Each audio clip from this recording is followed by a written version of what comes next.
নমস্কার বন্ধুরা, আজকে দেখাচ্ছি একটা নিরামিষ ডালিয়ার রেসিপি। আজকে নীল পুজো, তার ওপর আবার একাদশী, তাই ভাবলাম এই রেসিপিটাই ঠিক হবে।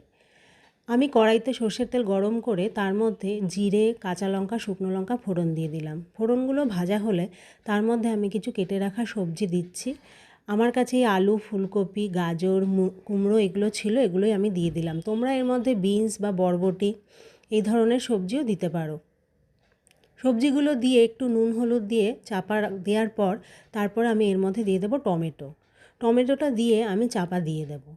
তারপরে আবার একটু ঢাকা খুলে নাড়াচাড়া করে এর মধ্যে আমি হাফ চামচ আদা বাটা মিশিয়ে দেব।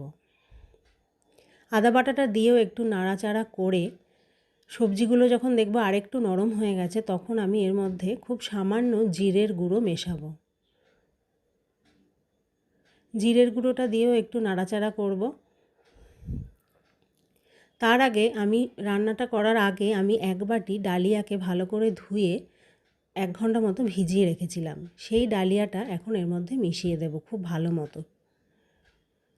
আর অন্যদিকে হাফ বাটি মতো মুগ ডাল আমি কুকারে একটা হুইসেল দিয়ে সিটি দিয়ে নিয়েছি। তাতে ডালটা পুরোপুরি গলেনি, কিন্তু সেদ্ধ হয়ে গেছে।